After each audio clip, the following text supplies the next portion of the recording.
Boo! Did I scare you? Oh, for fuck. Yeah! Ha! Yeah! Did I scare you? Ha! Happy Halloween, everybody.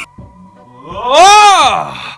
Happy Halloween, everybody. It's the 31st of October, the Day of the Dead.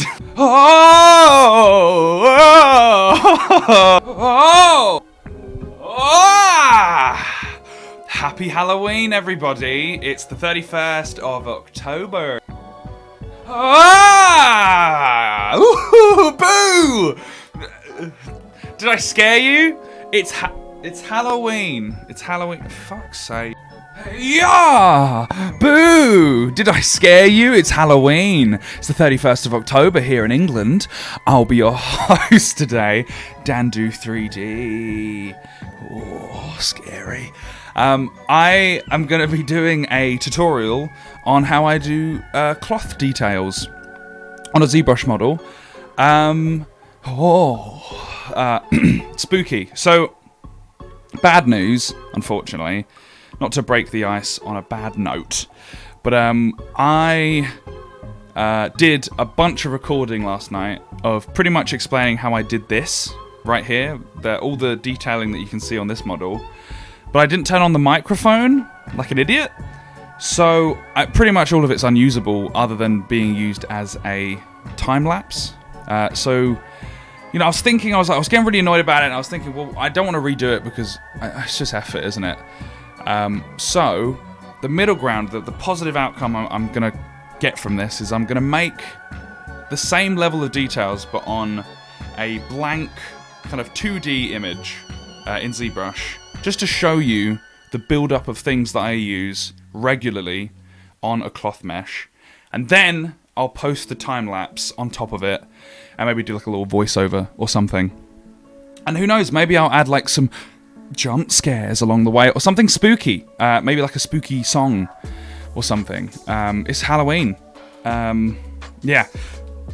Do you know, I've got to be honest, I really love Halloween, but I hate the fact that like it's literally Halloween today, and when I go outside there's already like Christmas shit already up. Like in the town I live in, they've already got like so much fucking Christmas shit everywhere. It's overtaken the Halloween stuff. And I just find that really annoying because I really like Halloween, so it'd be nice. I love Christmas, but I wish there was maybe, you know, I wish that like they pushed all the Halloween stuff, and then when it hits 31st, then they can start doing Christmas stuff. It just pisses me off. I want to go into TK Maxx without looking at Santa. I want to look at spooky ghouls and ghosts. Spooky ghouls and ghosts, okay? Yeah. Okay, fucking hell. Alright, yeah, so this is what the model looks like after I left you in the last video. That you will not be able to watch, but will be in the time-lapse. But this is where I got up to by the end of it. I'm pretty happy with it. So, what I'm going to do is I'm going to do something very cool. Let's just save that real quick.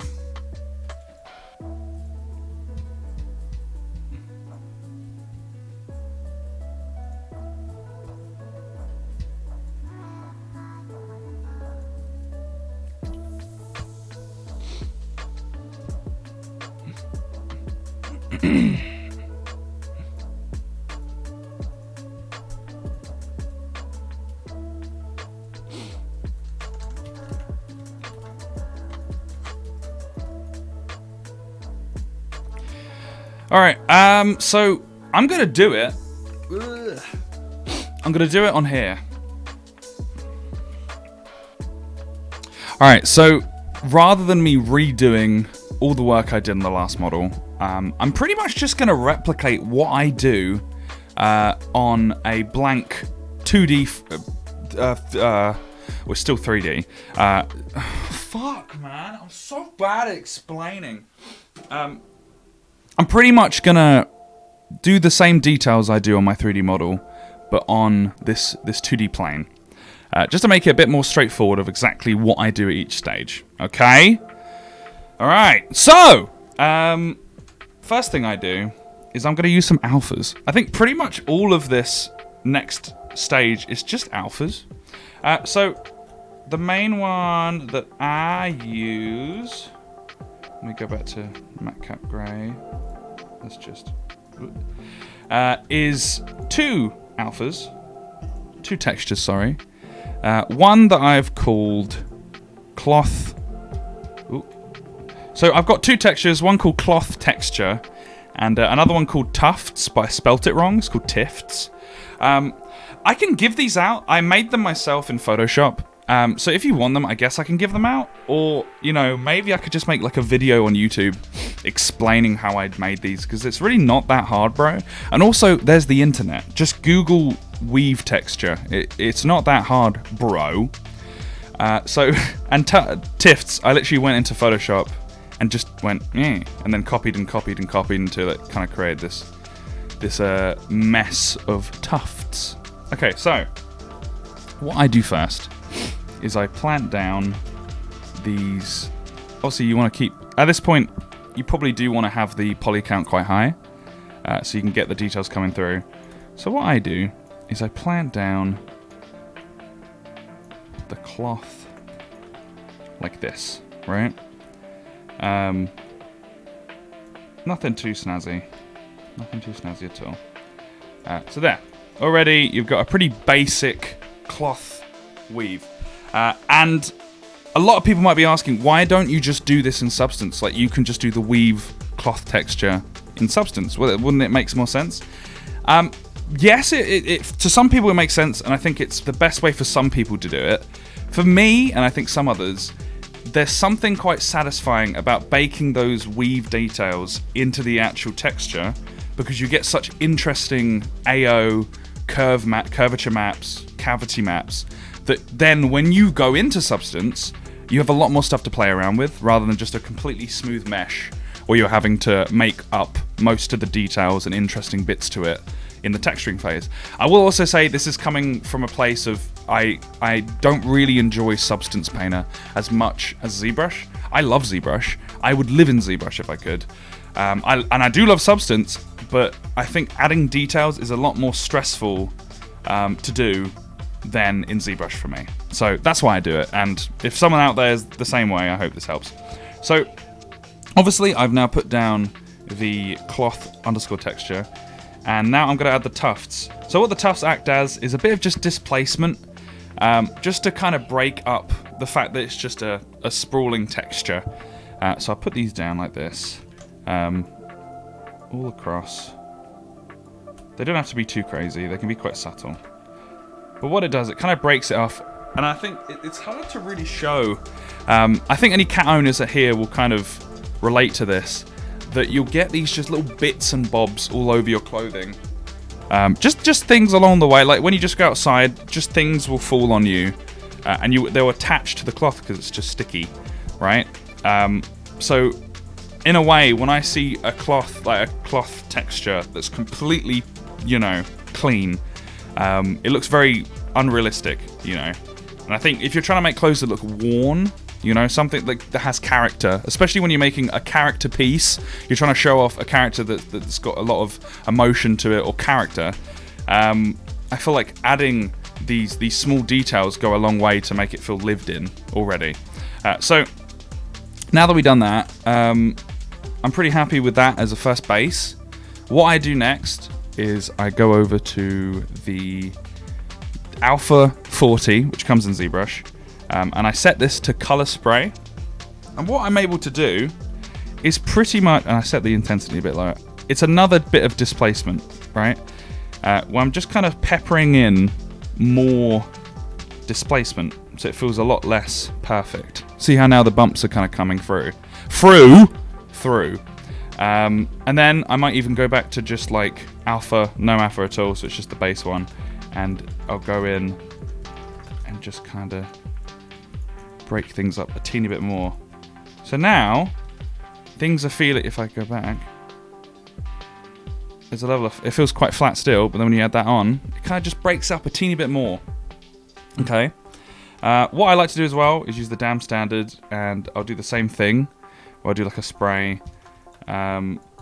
Maybe I'll set this to like alpha 40 again, and I'll just kind of pepper in a few, just little ones that go inwards. And all I can promise you is you might look at this and go, this looks like dribble of just kind of, bah. But I will say that when this is textured and baked out, these kind of details are going to be so fun to work with when you're using your curvature map or AO map. It'll look really nice. So now, and also I will say in my next-ish videos where I go over baking and texturing, you will see that being used pretty much exactly how I'm doing it here. And you can go, oh my god, he was right. So now I do that, I'm going to do one last thing with the damn standard brush. Is I like to add, actually I might even use this, I like to add hero tufts. So what is manually placing really big tufts. I'm using my mouse because I feel like this is easy enough to explain over mouse, but just these quite large tufts that are quite noticeable. You know, you don't have to spray them too much, just ones that maybe stand out more than just the regular ones that you've sprayed around. Okay, so now we've done that. That's pretty much the base texture done.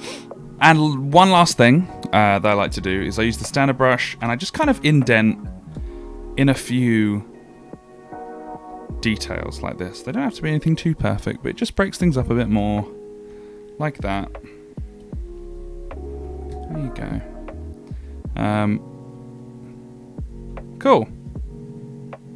Cool. So now that I've done that, time to add the wear and tear. And I think it's going to be hard to maybe explain through this walkthrough, but I think you'll see it better with the time-lapse after this. But it's all contextual of like where you're putting them. I think to some extent it's okay to just put them wherever, because you can get cuts and scratches and wear and tear anywhere on the cloth. But I'd say the most important ones I go for is the ends of sleeves, collars, and the bottom of shirts. And then after that, it's free game to add them wherever you feel. I think also it's nice to add like ones, if you have them up until there, like ones around the knee are quite nice. Some like knee scuffs. But it's all just contextual of like what your character is.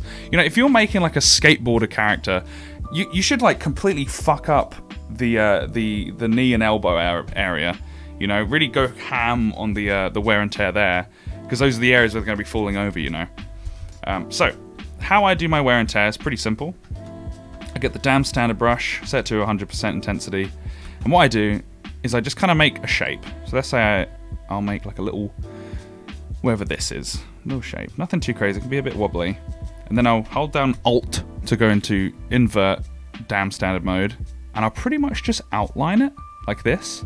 And you'll see what I'm doing. So this is a straight line. What I'm doing is I'm going like wibbling and wobbling with it. So as I do that, I'm wibbling and wobbling around the wear and tear. And there you go. You have a nice tear. And you could probably look at some references of like tears that you want for the material. A lot of the time you can have those really big ones. The proper wraparound like this. Let me see if I can replicate it correctly. So you could have like this, and then you could put it through that. You could even, if you want, add like the loose bits of cloth that are still holding on, like that. There you go. Straight away, that looks like a nice cut. So yeah, what I do is I pretty much just pepper them around. I just go in, outline around, in, outline around, in, outline around, and there you go. And then you already have like this nice, really easy to make wear and tear, and it's really not that hard to do. Damn standard. You don't need any crazy brush, and it really doesn't take that long to do. I find it quite relaxing, if anything, to do. So there, now you've done that, I'll add another big one here just so you can see. Yeah, so now I've done that, we're going to do some memory folds. So with memory folds, again, damn standard is your best friend here. I'd say I'll set it a lot less intense, and what we're going to do is pretty much doing the slashing motion like this, maybe a bit more subtle, like that. And then you're holding down Alt to do a neighboring slash that perfectly meets. I'll make it really aggressive so you can really see what's going on here. So I'm going her, Alt, her, like that. So you're pretty much creating this kind of, it's even overlapping like this to create a very subtle X, if that makes sense. So like that, but you're just getting really close and you're doing like that. Does that make sense? So now let's set super low intensity. I'm just kind of going across and adding them in. They don't have to be anything too crazy. And I think with this, what's great about this, you can go kind of crazy with it if you're subtle enough. Like just pepper them around. Again, it goes back to what I was saying about the wear and tear. The reason you get memory folds is from where you're articulating your body or from when you folded your clothes. And it could happen just naturally from just moving around, right? If you've got a long sleeve shirt on and like you've got this part of the inner elbow, right? That's gonna crunch in quite a lot when you're doing this. So there's gonna be a lot of memory folds around that area. Again, another thing to consider is the material type. If you're making like a really fluffy jumper, you're probably not gonna have many memory folds. But if you're making something like a nylon piece of clothing, a nylon can wrinkle and memory fold very easily. So you can go quite crazy with it. But there you go. After that, what I like to do is maybe make like a hero size one. You can have them going up, down, sideways. They don't really have too much of a... In a way, it actually works really well when they kind of collide in the wrong angle to a wrinkle. Does that make sense? So if I was doing like this wrinkle going across like this, you know, you've got this part of the model that has this model, this wrinkle that you've sculpted in like that. You could do, you know, obviously memory folds going that way, but sometimes it's nice just to have a memory fold going straight through like that, you know? It kind of fits with it. It fits quite well. So yeah, okay. I think that's pretty much it. You know, I'll put the time lapse on soon, but yeah, I think that's pretty much all to it. You know, I've had a lot of people ask me. I've had a lot of people ask me before, like how I do it, and I would say, oh, it's just like these 3 simple steps, and they go, no, that doesn't make sense. That seems a bit too simple. So maybe now you'll see it is simple, bro.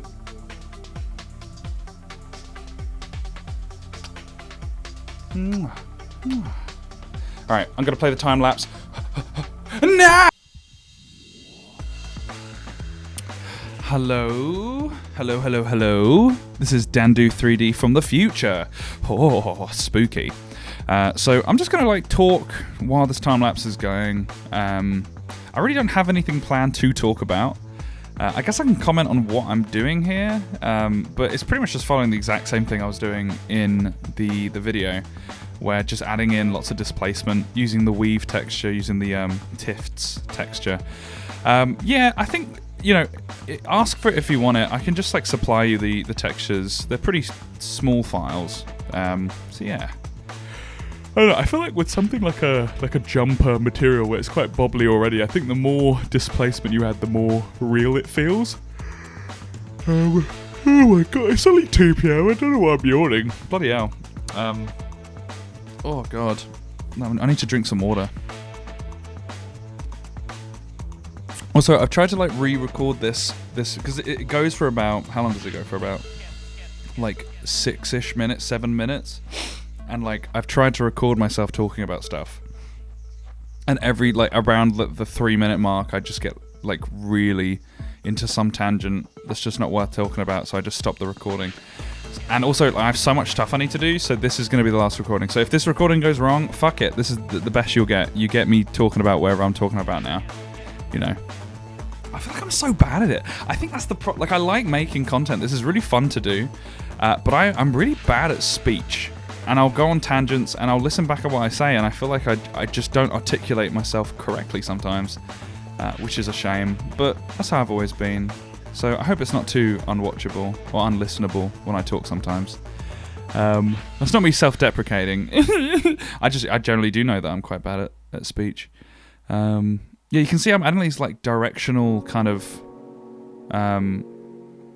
wrinkles in just to give the cloth a bit of direction, which is nice. Yeah, what was it? I remember in last video I was just talking about like, you know, what advice I would give to myself when I started off. You know, if anything, I feel like when you're so new to the industry, you're gonna get so many like random pieces of advice from so many different people, you know. And it sounds like a nothing statement I just said, but I'm actually going somewhere with it, where I feel like, in a way, you're getting just so many different opinions, sometimes conflicting. I think a really big skill to learn is to work out who you should be listening to. And that's me even putting myself under the bus. So, like, for example, I've been in situations where I'm like, you really shouldn't be listening to me. You should be listening to this person that knows a lot more about a certain subject, right? So that's why, like, I'm kind of not rude with it, but when someone asks me a question where I know that I'm just not going to give as much of a good answer, I'm just going to... Oh, look. I think at this point, I was talking about memory folds. Okay, all right, we're back to it. Now I'm doing memory folds. How cool. Yeah.